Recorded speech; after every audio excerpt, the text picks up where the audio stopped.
Hey everyone, good evening. John again to play some Immaculate Grid. Had probably my best game ever in terms of putting it both together with both the low time and the low rarity score.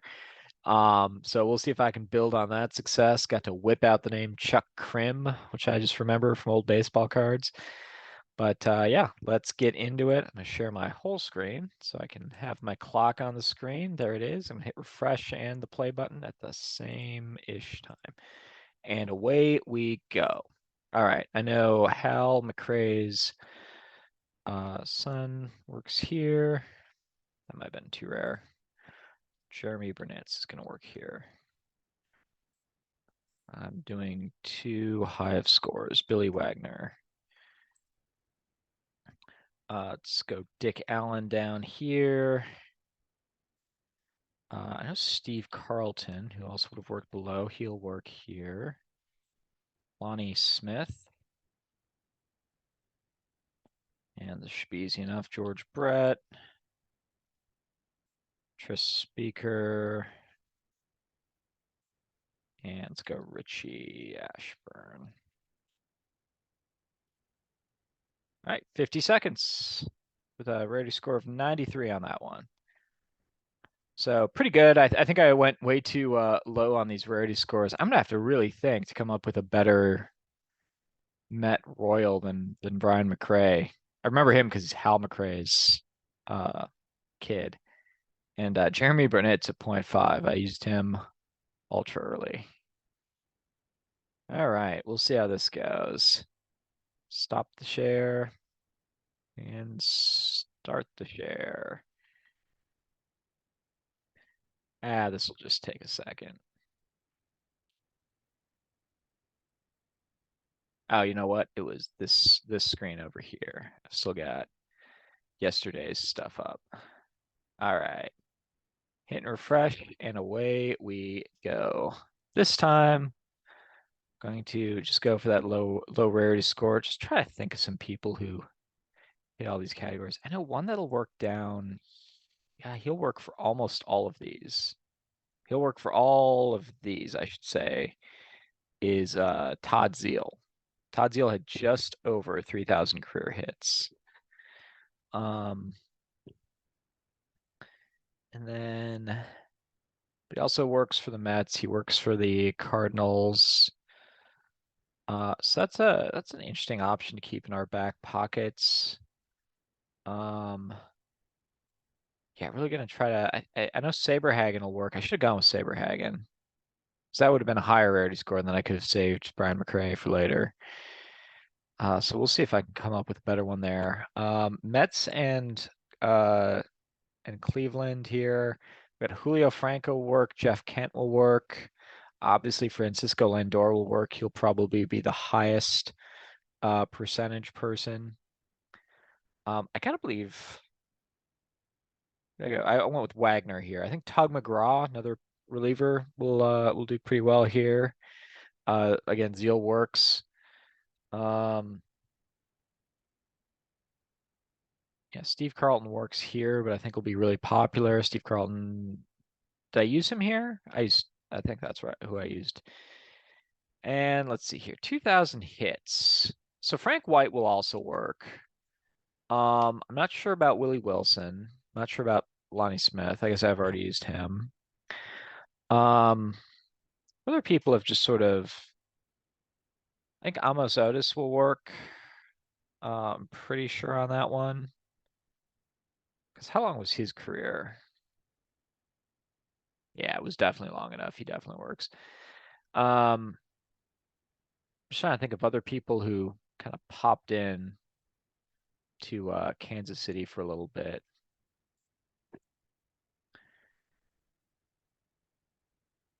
See, I should really make some progress on these. Over here, what do we think of Mark Reslotic? No, I used him quite a bit. This is probably a percent or two. Yeah, 2%. Um,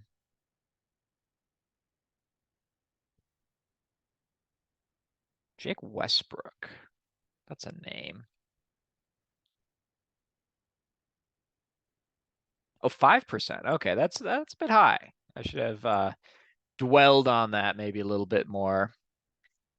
Um, Actually, one I could go with down here. What do we think of Ryan Sandberg? He was ever so briefly a Philly before being traded to the Cubs. He takes 1%. I could have gone with Julio Franco on the same logic. In fact, I can use Franco here. Let's go first and last teams for Julio Franco. Goes 0.4, which of course means I can't use him there. Let's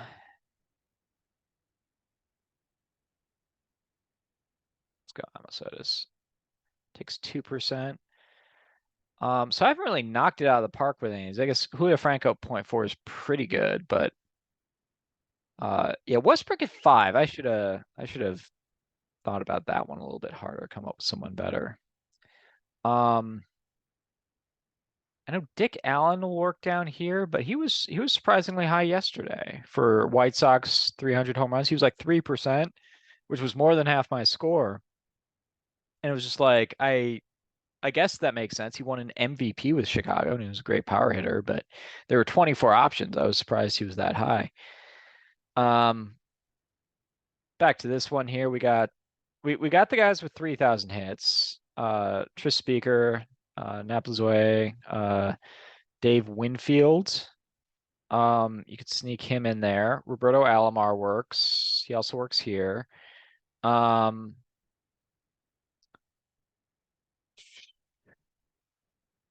what if Kevin Seitzer made it to?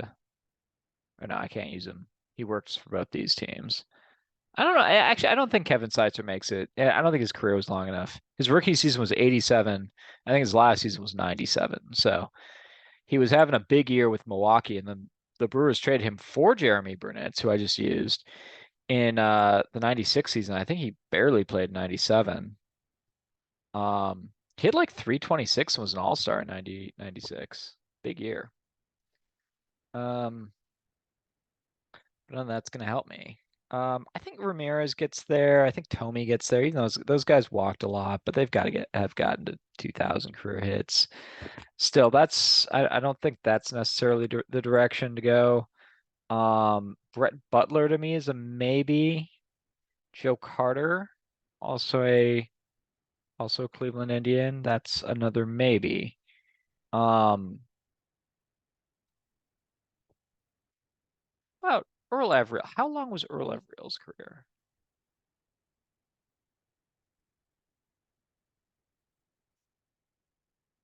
I don't think that's long enough because you figure a couple of those years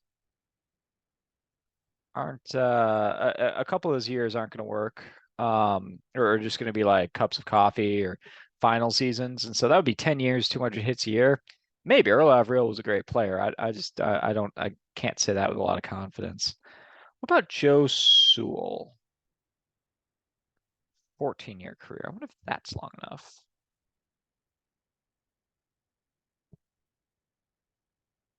Well, let's see. I never did use Zeal on any of the other ones he could have worked for, so I'm going to use him here. But yeah, he barely got to. He had like 2002 hits or something like that. So he takes a full percentage point there. Um, Still have not beaten Saberhagen, but I mean he played. He had a good year in 94 with the Mets. Speaking of 94, Cy Young winners David Cohn, who also works. But then I mean, he came up with the Mets and won a Cy Young with the Royals. I don't think that's going to be a good pick either. At least not, it's not a very good low rarity score. Man, I really blew it by picking McRae so soon. Jeff Kent works down here, and I'm struggling to come up with someone better. He's obviously not known for either team. Um, Eddie Murray works. I mentioned Alomar works. Baerga works. I think Baerga was involved in a trade for Jeff Kent. I think I have that right. And then I think Kent was then flipped for Matt Williams, who was then flipped for Travis Fryman. So there's a fun little circle there with your second and third baseman for those teams and the Giants. Um, who else? Who else? I'm trying to think early stage. I got a good one for top left, but I think I'm going to stick with Jeff Kent here. 1% again. And Vince Coleman will work here.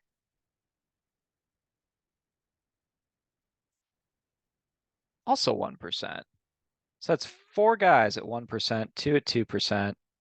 So not like a crazy good rarity score day. I know BLA 24, you're gonna get like a 2 or 3 or something on this one, but consistently low except for Westbrook. Except for Westbrook. That one kind of sticks out like a sore thumb. Gotta think about what would have been better. And in the meantime, let's see.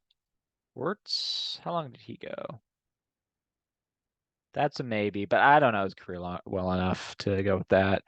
I'm also not sure on Harvey Keene. Rocky Colavito was more of a power hitter. I'm not sure if he hung around long enough to get to 14 seasons. I don't know.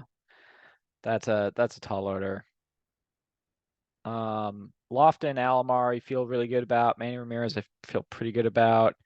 Eddie Murray does work. Dave Winfield works. Winfield might be a sneaky good pick just because he was barely in Cleveland. Don't think Fryman's going to work. I don't think he played long enough. I'm not sure if Matt Williams played long enough. Don't think Baerga works. Vizquel definitely works. So I've listed off a lot of people from those 90s teams that'll work and a lot of early people that'll work. Shoeless Joe Jackson, I believe, will work. Even though he was kicked out of baseball. I mean, he hit 356 for his career, I think. So, Marquise Grissom. I know he wasn't very good starting with when he was really in Cleveland. Like, he had some good, great seasons in Montreal, a couple good seasons in Atlanta. Some of his best years are in Atlanta. His only season in Cleveland, not great. And then, really wasn't great after that either. But he hung around a long time. 16-year career.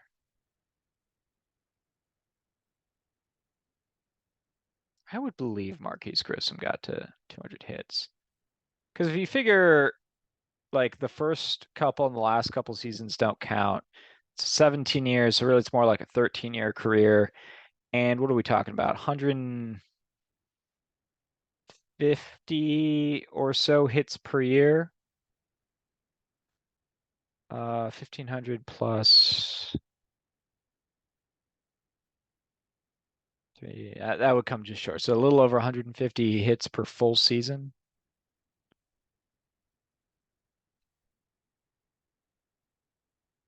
I could see that. Let's go Grissom. That worked. Grissom takes 0.2. That was my best one, and I had to reason my way through it. Tomey is the leader. I was not going to say Tomey. He drew a lot of walk. I mean, he played a long time. He drew a lot of walks. That's an interesting one. Brett, no surprise there. Beltran, the leader here and here. Didn't even mention him for either. Lindor, I was right about. Andrew Miller takes the cake for St. Louis and Cleveland. Not surprised on Roland. Dykstra. Dykstra is the leader for the Mets and the Phillies. All right. Yeah, and a lot of people, it looks like this is a one that people have been pretty successful on based on the scores so far. So I'll take a 14.50 seconds. That's pretty good overall. But yeah, thanks a lot for playing. Again, link to the book is in the description below if you want to check that out. And thanks a lot for playing. Be back here tomorrow. Peace.